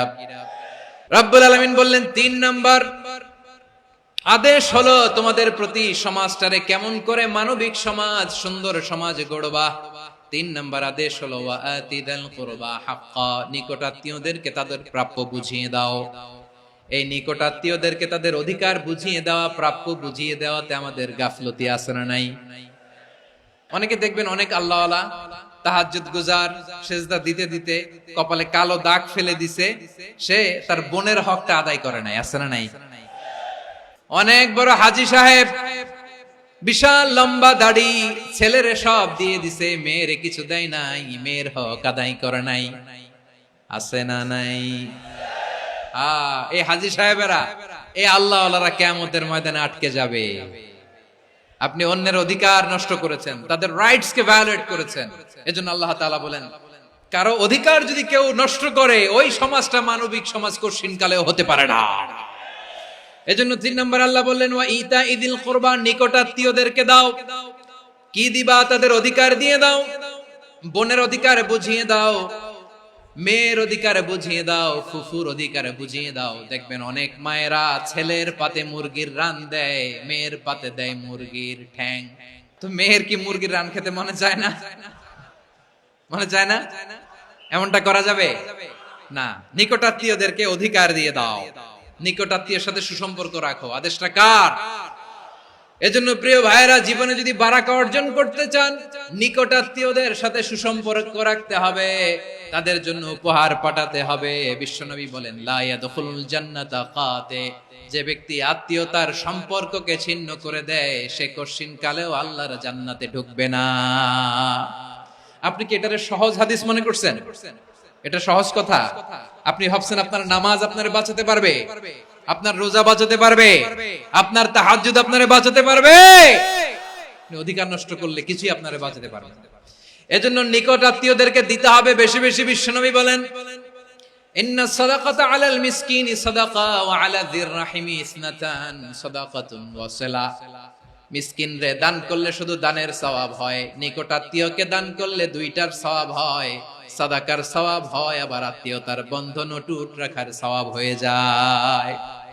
আবার বিশ্বনবী বললেন মান সাররাহু আইয়ুবসাতা লাহু ফি রিজকিহি ওয়া ইনসালাহু ফি আসারিহি ফালইয়াসিল রাহিমা। যে ব্যক্তি তার রিজিকের প্রশস্ততা চায় আর হায়াতে বরকত চায়, সে যেন তার আত্মীয়ের সাথে সুসম্পর্ক রাখে। আমার প্রিয় চট্টলার ভাইয়েরা, আমাদের রিজিক বাড়ুক, এটা আমরা চাই কি চাই না? সবাই চান? হ্যাঁ, আমাদের রিজিকে প্রশস্ততা আসুক, চাই কি চাই না?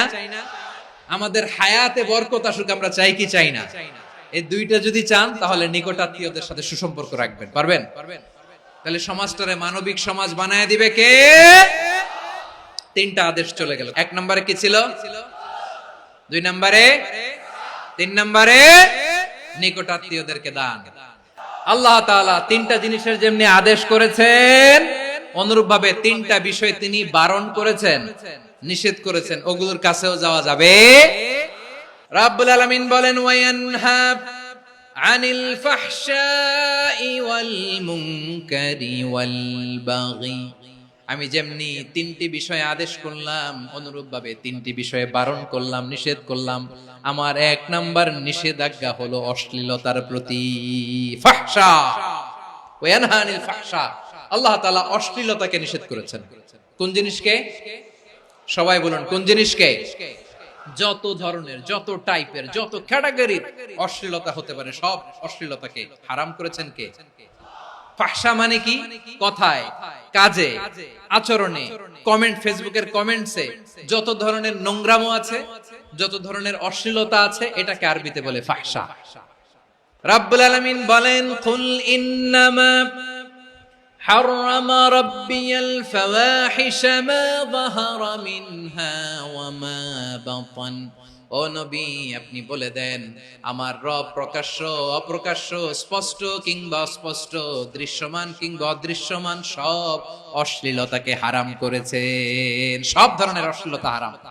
আল্লাহ তাআলা আমাদেরকে অশ্লীলতা থেকে বাঁচান। এবার বলেন, আমাদের সমাজে অশ্লীলতা আছে না নাই? অশ্লীলতা নানা ভাবে, নানা নামে, নানা মোড়কে আমাদের সমাজে আছে না নাই?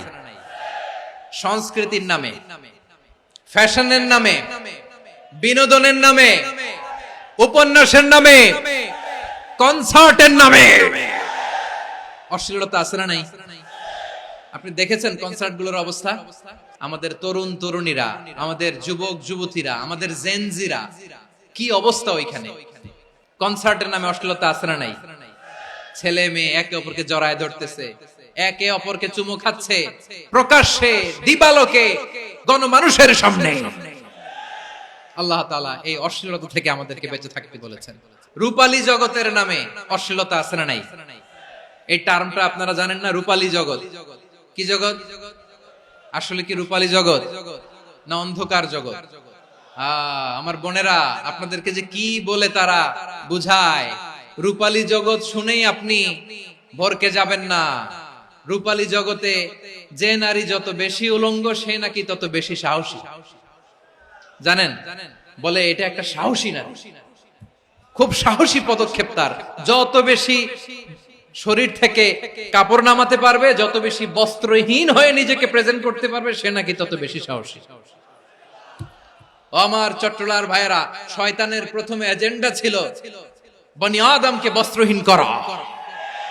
সে আদম এবং হাওয়া আলাইহিস সালামকে নিষিদ্ধ গাছের ফল খাইয়ে তাদেরকে বস্ত্রহীন করেছে। এই জামিনেও সে আমাদেরকে বস্ত্রহীন করতে চাইবে। এই রূপালী জগতের নামে তারা এটা করে। আমার প্রিয় বোনেরা, আপনি জানেন না আপনার দাম কত? ওরা আপনাদেরকে বিজ্ঞাপনের সস্তা পণ্য বানাতে চায়। ওরা আপনাদেরকে ওদের ভোগের লিপসার টুলস বানাতে চায়। ওরা আপনাদেরকে দিয়ে ওদের খায়েশ পূরণ করতে চায়। এটা আপনাদের জন্য মোটেও ডিগনিটি নয়, এটা আপনাদের জন্য সম্মান নয়। আপনার সম্মান শালীনতায়, আপনার সম্মান হেজাবে, আপনার সম্মান ভদ্রতায়, আপনার সম্মান আপনার ডিসেন্ট পোশাকে। পোশাক বলে দেয় এই নারীটা ভদ্র না অভদ্র। পোশাক বলে দেয় এই মেয়েটা কোন ঘরের মেয়ে। আপনি জানেন না, আপনারা সস্তা পণ্য বানায়, ভোগের পণ্য, বিলবোর্ডে আপনাকে উলঙ্গ করে উপস্থাপন করে। এই অশ্লীলতার সাথে ইসলামের কোন সম্পর্ক। এজন্য আল্লাহ বলেন, আমি অশ্লীলতাকে হারাম করেছি। অশ্লীলতাকে হারাম করার প্রথম কারণ হলো এর মাধ্যমে মানবতাকে অপমানিত করা হয়। কারণ মানুষের সম্মান মানুষের পোশাকে। মানুষ যখন পোশাকহীন হয়ে যায়, বস্ত্রহীন হয়ে যায়, তার সম্মান কমে যায়। ঠিক কিনা? অশ্লীলতাকে হারাম করার প্রথম কারণ হচ্ছে মানুষ মানুষকে অপমান করে। একটা নারী, সে তো সম্মানিত, নারী যে কত সম্মানিত নারীরা এটা বুঝেই নাই। বিশ্বনবী বলেন আদ-দুনিয়া কুল্লুহা মাতা ওয়া খায়রু মাতা'আদ দুনিয়া আল মারআতু সালিহা। আমার বোনেরা, 5টা প্যান্ডেলে আপনারা এলইডিতে আমার আলোচনা শুনছেন আমি জানি। আপনাদের এই গর্ভ যে কত দামি আপনি জানেন না। আপনার পেট থেকেই আসবে আগামী দিনের সালাহুদ্দিন আল আইয়ুবী। আপনার পেট থেকেই আসবে অনাগত দিনের ইমাম মাহদী আল মুনতাদর। আপনার পেট থেকেই আসবে অনাগত দিনের ফয়সাল, ওয়াসিম, মুগ্ধ, আবু সাইদের মতো বীর যোদ্ধা। আমার প্রিয় বোনেরা, আমার প্রিয় বোনেরা, বিশ্বনবীর কথার ওজন খেয়াল করেন। আদ-দুনিয়া কুল্লুহা মাতা ওয়া খায়রু মাতা'আদ দুনিয়া আল মারআতু সালিহা। দুনিয়ার সবকিছুই অ্যাসেট, এর মধ্যে সবচেয়ে দামি অ্যাসেট নেককার নারী। আপনার গর্ভ যে কত দামি আপনি জানেন না। নিজের সময়টাকে কাজে লাগান, কোরআন পড়েন, সুন্নাহ পড়েন। আপনার অনেক দায়িত্ব ঘরে। You are the MD of your family. একটা family it's a very big institution. পরিবার একটা অনেক বড় প্রতিষ্ঠান। And you are the MD of your institution. আপনি এই পরিবারের MD, managing director of your family. এখানে আপনার কত দায়িত্ব। আপনি ছেলে মেয়েদেরকে তারবিয়া করবেন। আপনি আপনার স্বামীর জন্য ঘরটারে জান্নাতের নীর বানাবেন। আপনার জন্য জান্নাতের ডুপ্লেক্স বাড়ি ওইখানে তৈরি করে রাখবে কে? আপনি যে কত দামি আপনি জানেন না। নারীদেরকে আল্লাহ বানিয়েছেন উচ্চতর করে, নিম্নতর নয়। নারীদেরকে ছোট্ট জিনিস দিলে এটারে বড় করে দেয়। নারীদেরকে ভ্রূণ দিলে, শুক্রাণু দিলে নারী এটারে বাচ্চা হিসেবে উপহার দেয়, ঠিক কিনা? বিয়ের মাধ্যমে স্বামী যখন তার শুক্রাণু তার স্ত্রীকে উপহার দেয়, স্ত্রী রিটার্নে কি উপহার দেয়? ফুল ফর্ম বেবি, মানব সন্তান। দেখছেন, আপনি দিলেন একটুকুনি, দিছে বিশাল। আপনি যদি নারীকে বাজার এনে দেন, নারী এটাকে সুস্বাদু খাবারে রূপান্তর করে দেয়। আপনি তাকে একটা মুচকি হাসি দিয়ে দেন, সে তার কলিজা দিয়ে দেয়। কিন্তু যদি আপনি তার মনে কষ্ট দেন, সে আপনার জীবনকে জাহান্নাম বানায়া দেয়। নারীর মন বুঝতে পারলে নেয়ামত, বুঝতে না পারলে কিয়ামত। আমার প্রিয় বোনেরা, আপনি যে কত দামি আপনি জানেন না। অনেক দামি আপনি। আপনাদেরকে যেন ভোগের সস্তা পণ্য বানাতে না পারে, আপনাদেরকে সচেতন থাকতে হবে। তাহলে কেন আল্লাহ তাআলা এই ফাহশা, অশ্লীলতাকে হারাম করলেন? 1 নাম্বার, এতে হিউম্যান ডিগনিটি কমে। 2 নাম্বার, এতে মানুষের অধিকার নষ্ট হয়। আপনি বিয়ে করেছেন, এরে পরকিয়া করেন, ওর সাথে এরকম আছে না নাই? স্ত্রীর অধিকার নষ্ট করেছেন। আপনি বিবাহ সম্পর্কে আবদ্ধ হয়েছেন তার সাথে, আপনি পরকিয়া করেন ওই ছেলের সাথে, আপনি আপনার হাজবেন্ডের সাথে বিট্রে করেছেন। এজন্য আল্লাহ অশ্লীলতাকে হারাম করেছেন। অশ্লীলতাকে হারাম করার আরেকটা কারণ হচ্ছে আল্লাহ তাআলা এই হিউম্যান জেনারেশনকে এটাকে প্রিজার্ভ করতে চায়। হিফজুন নাসল, এটা মাকাসিদুশ শরিয়ার অনেক গুরুত্বপূর্ণ একটা মাকাসিদ, অনেক গুরুত্বপূর্ণ। আপনার নাসল, আপনার জেনারেশনকে সংরক্ষণ করা। এই যে আসতেছে ফেব্রুয়ারি, কত ফেব্রুয়ারি জানো? এটা কি বিশ্ব ভালোবাসা দিবস? হ্যাঁ, কি দিবস? এই বিশ্ব ভালোবাসা দিবসের সাথে মুসলমানদের কোনো সম্পর্ক নাই। আমার প্রিয় ভাইরা, এই যে আপনি অবৈধ সম্পর্কে জড়ালেন, কেন আল্লাহ অশ্লীলতাকে হারাম করেছে দেখেন। বলতেছিলাম যে এটা আপনার নাসল, আপনার জেনারেশন, আপনার লিনিয়েজ, আপনার বংশকে প্রিজার্ভ করা। কে কার বাবা, কে কার মা, বাবা মা জানা, প্রজন্মকে প্রিজার্ভ করা, এটা ইসলাম ওয়াজিব করে দিয়েছে।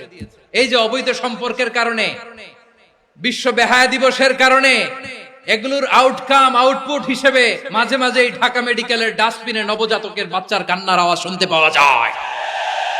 চট্টগ্রাম মেডিকেলের ডাস্টবিনে নবজাতকের কান্না শুনতে পাওয়া যায়।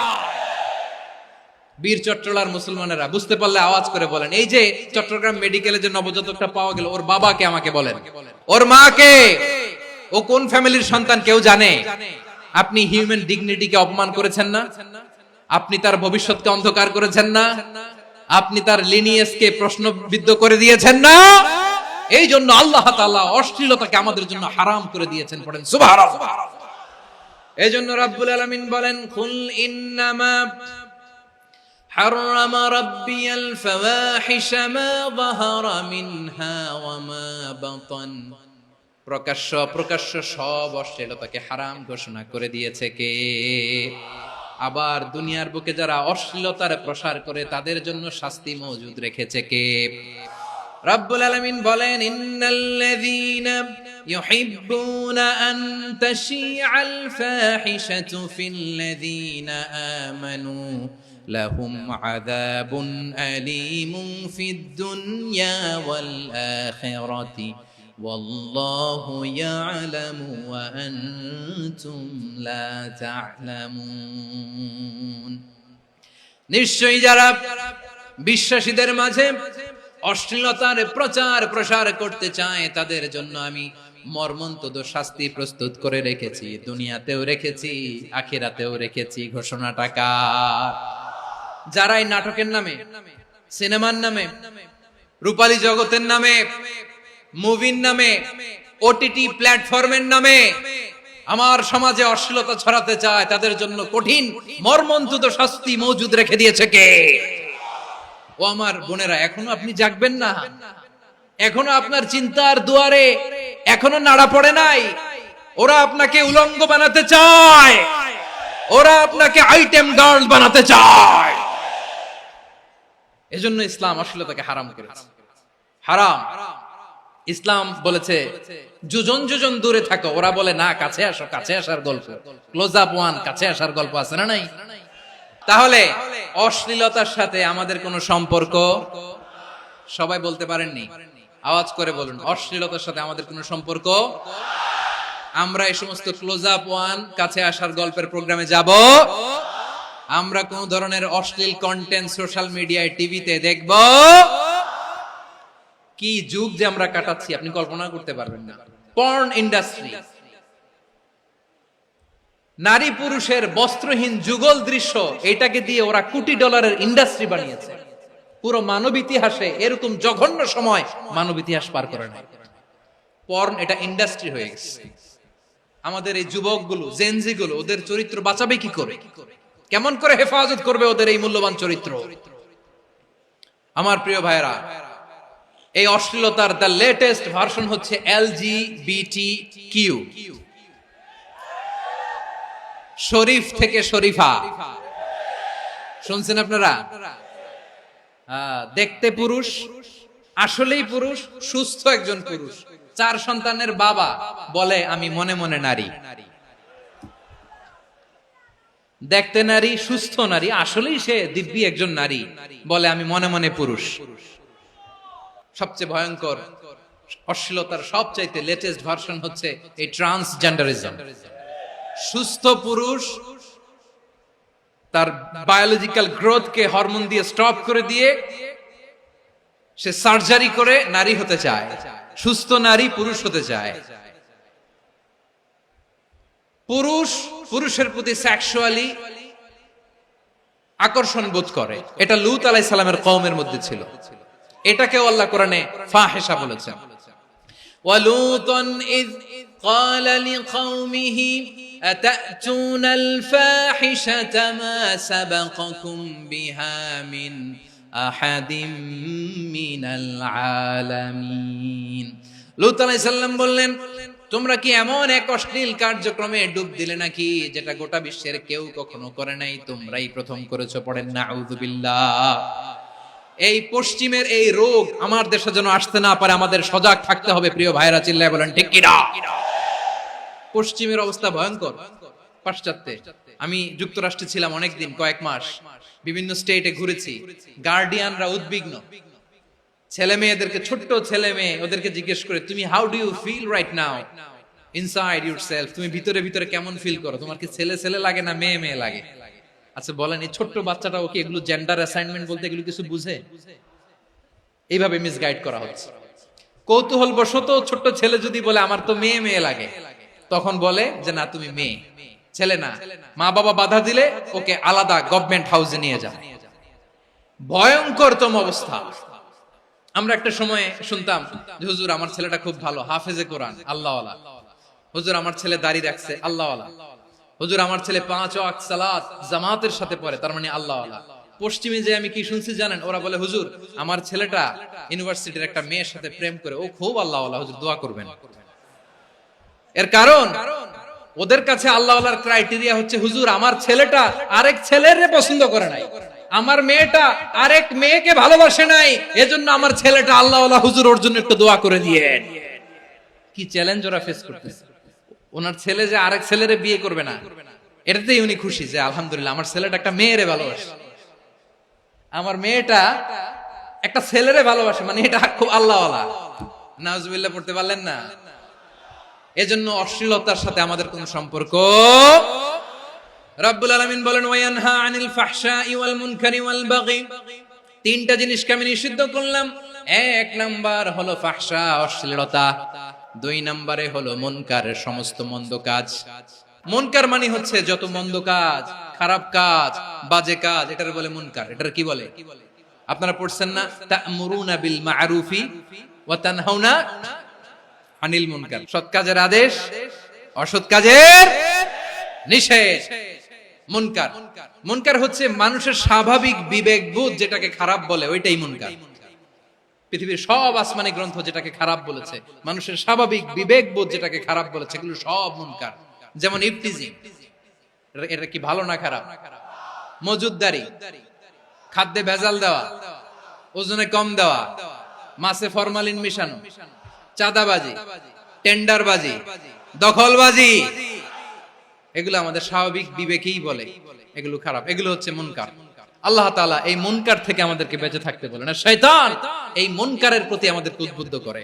আল্লাহ তাআলা বললেন, ইয়া আইয়ুহাল্লাযীনা আমানু লা তাত্তাবিউ খুতুওয়াতিশ শাইতান ওয়া মান ইয়াত্তাবি' খুতুওয়াতিশ শাইতানি ফাইন্নাহু ইয়া'মুরু বিল ফাহশাই ওয়াল মুনকার। আল্লাহ বললেন, আমার গোলামেরা শোনো শোনো, ও আমার বিশ্বাসী বান্দারা খবরদার, তোমরা কশিনকালেও শয়তানের পদাঙ্ক অনুসরণ করবে না, কারণ শয়তান তোমাদেরকে অশ্লীলতা এবং মন্দ কাজের দিকে উদ্বুদ্ধ করে। আমাদের কাজ হচ্ছে শয়তান আমাদেরকে যেদিকে নিতে চায় আমরা তার উল্টা দিকে যাব। শয়তান এই মন্দ কাজকে আমাদের কাছে বিউটিফাই করে, চাকচিক্যময় করে আমাদের সামনে উপস্থাপন করে। এজন্য আল্লাহ বলেন মুনকারকে থামাতে হবে, মুনকার প্রতিরোধ করতে হবে। মুনকার প্রতিরোধের দায়িত্ব শুধু আমাদের নাকি? শুধু আপনার খতিব সাহেবের, ইমাম সাহেবের, নাকি মুসলিম উম্মার সবার? আওয়াজ করে বলুন, মুনকার অসৎ কাজ প্রতিরোধের দায়িত্ব কার? রাব্বুল আলামিন বলেন, কুনতুম খায়রা উম্মাতিন উখরিজাত লিন-নাসি তা'মুরুনা বিল মা'রুফি ওয়া তানহাউনা আনিল মুনকার। তোমাদেরকে শ্রেষ্ঠ জাতি করে জমিনের মধ্যে আবির্ভূত করা হয়েছে, যাতে করে তোমরা জমিনের ভেতরে সৎ কাজের আদেশ করতে পারো আর অসৎ কাজের নিষেধ করতে পারো। উম্মাহ, কুনতুম খায়রা, তাহলে গোটা উম্মার দায়িত্ব, এটা বুঝতে পারছেন তো? আচ্ছা, আরো নিচে আসেন। এরপরে আল্লাহ বললেন, শুধু উম্মাহ না, এই জমিনের রাজত্ব আমি যাদের হাতে দেই, এই জমিনের মালিক আমি যাদেরকে বানিয়ে দেই, যাদেরকে আমি সরকারের দায়িত্ব দেই, তাদেরকেও মুনকার প্রতিরোধের দায়িত্ব দিয়েছে কে? আল্লাহ বলেন, যারা ক্ষমতার মসনদে বসেছে তাদেরকে 4 দফা কর্মসূচি আমি আল্লাহ দিলাম। আওয়াজ করে বলেন, কয় দফা? আল্লাহ বলেন, আল্লাযীনা ইম্মাক্কান্নাহুম ফিল আরদি আকামুস সালাতা ওয়া আতাউয যাকাতা ওয়া আমারু বিল মা'রুফি ওয়া নাহাউ আনিল মুনকার ওয়ালিল্লাহি আকিবাতুল উমুর। যারা এই জমিনের উত্তরাধিকার হয়েছে তারা 4 দফা কর্মসূচি নিয়ে সামনে আগাবা। সালাত কায়েম করবা, যাকাত আদায় করবা, সৎ কাজের আদেশ দিবা, অসৎ কাজ থেকে মুনকার প্রতিরোধ করবা। আদেশটা কার? আমার প্রিয় চট্টলার ভাইরা, পুরো উম্মার দায়িত্ব মুনকার প্রতিরোধ করা, সরকার প্রধানের দায়িত্ব মুনকার প্রতিরোধ করা। এরপর আল্লাহ বলেন, প্রতিটা ফ্যামিলির যিনি প্রধান সিইও বাবা, প্রত্যেক বাবারও দায়িত্ব এই মুনকার প্রতিরোধ করা। আওয়াজ করে বলেন ঠিক কিনা? যেমনটি সাইয়েদনা লোকমান আলাইহিস সালাম ওনার কলিজার টুকরা সন্তানকে আদেশ করেছেন, ইয়া বুনাইয়া আকিমিস সালাতা ওয়া'মুর বিল মা'রুফি ওয়ানহা আনিল মুনকার। পড়েন সুবহানাল্লাহ। বাবা ছেলেকে সবক দিচ্ছে, লোকমান আলাইহিস সালাম ছেলেকে বলতেছে, ওরে আমার কলিজার টুকরা সন্তান, ওরে আমার বাছা, নামাজ কায়েম করবা, সৎ কাজের আদেশ দিবা, আর মুনকার প্রতিরোধ করবা, অসৎ কাজ, সমাজ থেকে খারাপ কাজকে ঝেঁটে বিদায় করে দিবা। তাহলে দেখেন আমি স্টেপ বাই স্টেপ নামলাম।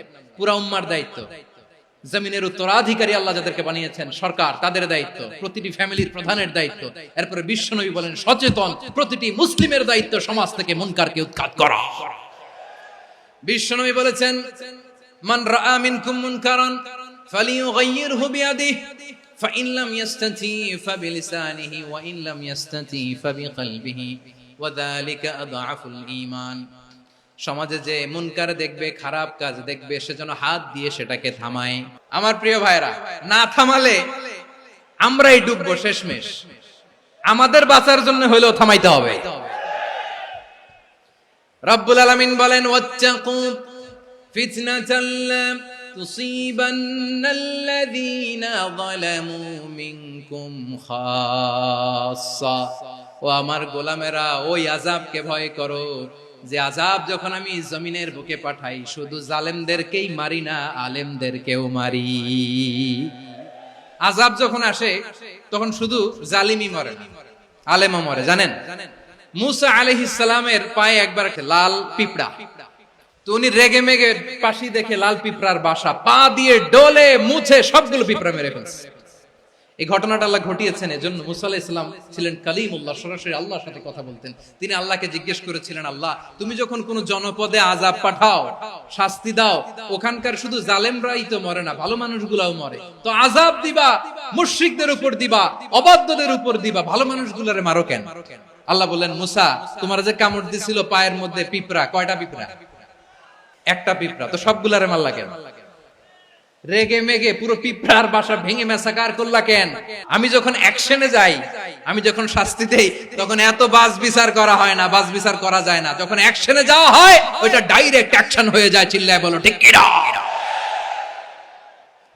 এজন্য আমাদের বাঁচার জন্য হলে ওই পাপ থামাতে হবে, এই শয়তানের অট্টহাসি থামাতে হবে, অন্যায় অপরাধ সমাজ থেকে আমাদের থামাতে হবে। কারণ আযাব আসলে ওরাও মরবে, আমরাও মরব। একটা জাহাজ 2 তলা, আপনি আছেন 2য় তলায়, নিচের তলার কিছু লোক জাহাজের তলা ছিদ্র করতে আরম্ভ করছে। কি ছিদ্র করতেছে? আচ্ছা জাহাজের তলা ছিদ্র করলে তলা দিয়ে কি ঢুকে? এখন আপনি যদি বলেন আমার কি, আমি তো 2 তলায়, আমি তো ভালো আছি, ওরা ছিদ্র করে ওরা মরবে, আসলে কি শুধু ওরা মরবে? তলা দিয়ে যখন পানি ঢুকবে, জাহাজ ঢুকলে আপনিও মরবেন। এজন্য নিজে মরার আগে ওই পাগলগুলোর নিচতলায় যে থামাতে হবে। চিল্লায় বলেন ঠিক কিনা? এজন্য আল্লাহ বললেন মুনকার প্রতিরোধের দায়িত্ব সমাজের টপ টু বটম সবার। এজন্য মুনকার প্রতিরোধ করার দরকার আছে না নাই? সমাজে এই যে ইফটিজিং হয়, আপনার বোনের বয়সী একটা মেয়েকে কিছু বখাটে টিটকারি করে, এই বলে সেই বলে, নোংরা কথা বলে, রাস্তায় দেখেও আপনি পাশ দিয়ে না দেখার মতো চলে যান কেন? আপনি দাঁড়ান না কেন? আপনি দাঁড়ালেই তো থেমে যাবে, কারণ সত্যের যে শক্তি তার সামনে মিথ্যা মুখ থুবড়ে পড়ে। আপনার সামনেও কিছুই না, নাথিং। আপনি দাঁড়ান, ওকে প্রশ্ন করেন যে আমার বোনকে তুমি ডিস্টার্ব করো কেন? আপনাকে দেখে আরো 5 জন দাঁড়াবে, 5 জনকে দেখে আরো 10 জন দাঁড়াবে। আমাদের নীরবতা আর আমাদের নিশ্চুপ থাকাই জালিমদেরকে আরো শক্তিশালী জালিম বানিয়েছে। এজন্য মুনকার প্রতিরোধের দায়িত্ব আমাদের সবার। টেন্ডারবাজি, চাঁদাবাজি, দুর্নীতি, অপরাধ, দখলদারিত্ব, মজুদদারি, এগুলো সবকিছু একসাথে প্রতিরোধ করতে হবে। ঠিক কিনা বলেন? একটা মানবিক সমাজ যদি চাই, প্রতিরোধ করতে হবে। প্রিয় ভাইয়েরা, আল্লাহর শপথ নিয়ে বলি, এই নাসিহাত গুলো সবার জন্য, সব দলের জন্য, সব মতের মানুষের জন্য। আমরা কোন দলের প্রতি মানুষকে ডাকি না, আমরা ডাকি ইসলামের দিকে। সব দলের, সব মতের, সব মানুষদেরকে আমরা আহ্বান জানাই, আসুন আমরা একটা সুন্দর সমাজ বিনির্মাণ করি। এই যে নতুন বাংলাদেশের এক সুযোগ এসেছে, আর জীবনে হয়তো আসবে না, সামনের 100 বছর এই সময় আসবে না। আসুন দেশটাকে আমরা সাজাই, আসুন আমরা দুর্নীতি বন্ধ করি, আসুন আমরা চাঁদাবাজি বন্ধ করি, আসুন আমরা দখলদারিত্ব বন্ধ করি, আসুন আমরা এক দল আরেক দলকে নিশ্চিহ্ন করার যে রাজনীতি, এটা বন্ধ করি। সব দলের প্রতি আমার আহ্বান, আমরা চাঁদাবাজ মুক্ত বাংলাদেশ চাই, জুলুম মুক্ত বাংলাদেশ চাই, ফ্যাসিজম মুক্ত বাংলাদেশ চাই, গুণ খুন খারাপি মুক্ত বাংলাদেশ চাই। আমরা নতুন ভোরের বাংলাদেশ চাই।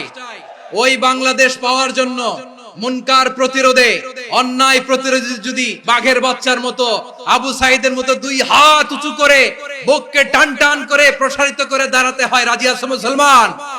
রাব্বুল আলামিন বলেন ওয়ায়ানহা আনিল ফাহশাই ওয়াল মুনকারি ওয়াল বাগি ইয়াইদুকুম লাআল্লাকুম তাযাক্কারুন। আল্লাহ বললেন আমি অশ্লীলতাকে নিষেধ করি, আমি সব ধরনের মন্দ কাজকে নিষিদ্ধ করি, সব শেষে আমি সীমা লঙ্ঘনকে তোমাদের জন্য নিষিদ্ধ করি। নিষিদ্ধ করেছেন কয়টা জিনিস? 1 নম্বরে অশ্লীলতা, 2 নম্বরে মুনকার তথা সব মন্দ কাজ, 3 নম্বরে আল বাগি সীমা লঙ্ঘন, ক্রসিং দ্য লিমিট। সীমা লঙ্ঘন করা ভালো না। We all should know our limits. চিল্লায় বলেন ঠিক কিনা?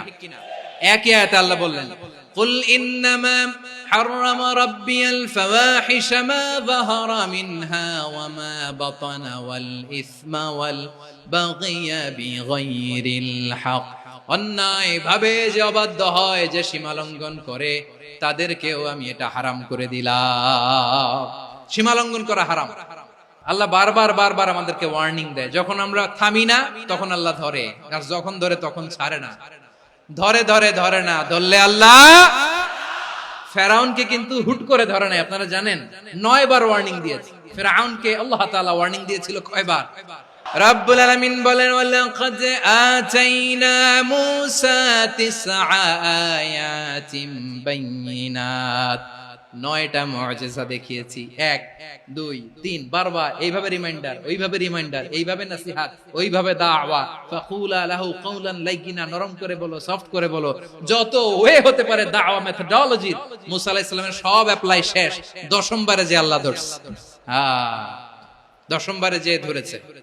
এজন্য আল্লাহ বলেন আমি সীমা লঙ্ঘনকে পছন্দ করি না। কোরআনের অন্য আয়াতে বাগীকে বলা হয়েছে আল ইতিদা। সীমা লঙ্ঘন যারা করে তাদেরকে আল্লাহ বলেছেন মুতাদিন।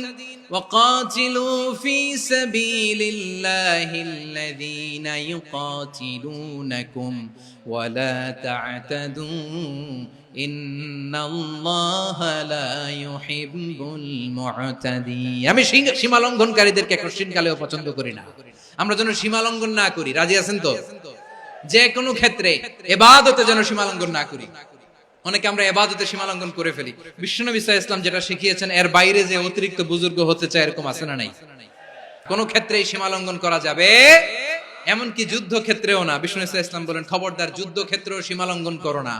কি সুন্দর ইসলাম আমরা পেয়েছি। বিশ্বনবী বলেন খবরদার যুদ্ধের ময়দানে কোনো নারীর গায়ে হাত তোলো না, কোনো শিশুর গায়ে হাত তোলো না, কোনো গবাদি পশু হত্যা করো না, কোনো শস্য ক্ষেত্র ধ্বংস করো না, ইবাদতরত অন্য ধর্মের কোনো সন্ন্যাসীর গায়ে হাত তোলো না। বলেন সুবহানাল্লাহ। তাহলে আমরা সীমা লঙ্ঘন করতে পারবো? প্রিয় ভাইরা, একটা সুখী, সমৃদ্ধ, শান্তির সমাজ, মানবিক সমাজ যদি আমরা গঠন করতে চাই, আমাদের আল্লাহর দেয়া কয়টা আদেশ মানতে হবে বলেন দেখি? আর বেঁচে থাকতে হবে কয়টা জিনিস থেকে? আল্লাহর আদেশ কি? 1 নাম্বার আদাল, ন্যায়পরায়ণতা। আমরা সুবিচার, সুশাসন, ন্যায় বিচার চাই কি চাই না? 2 নম্বরে কি ছিল? মাশাআল্লাহ, আমরা যেন সবার প্রতি দয়া পরবশ হই, ইহসান করি। 3 নম্বরে কি ছিল? নিকটাত্মীয়দের দান করা, তাদের অধিকার প্রাপ্য বুঝিয়ে দেওয়া। পাশাপাশি 3টা জিনিস থেকে আল্লাহ বারণ করেছেন, নিষেধ করেছেন। তার প্রথমটা ফাহশা, অশ্লীলতা। অশ্লীলতার সাথে আমাদের কোনো সম্পর্ক। 2 নম্বর নিষেধাজ্ঞা কি ছিল? আল মুনকার, সমাজের যত মন্দ কাজ এগুলোকে আমরা প্রতিরোধ করব। রাজি আছেন তো সবাই? 3 নম্বরে আল বাগী, সীমালঙ্ঘন। কোন মুসলিম সীমালঙ্ঘন করে না। রাব্বুল আলামিন শেষে বললেন ইয়াইদুকুম লাআল্লাকুম তাযাক্কারুন। আল্লাহ তোমাদেরকে উপদেশ দেন যাতে তোমরা শিক্ষা গ্রহণ করো। আমরা উপদেশ দেব, আমরা জোর করে কাউরে কিছু মানাতে চাই না। লা ইকরাহা ফিদ্দিন ওয়াযাক্কির ফাইন্না যিকরা তানফাউল মুমিনিন। উপদেশ দিলে এটা মুমিনদের কাজে দেয়।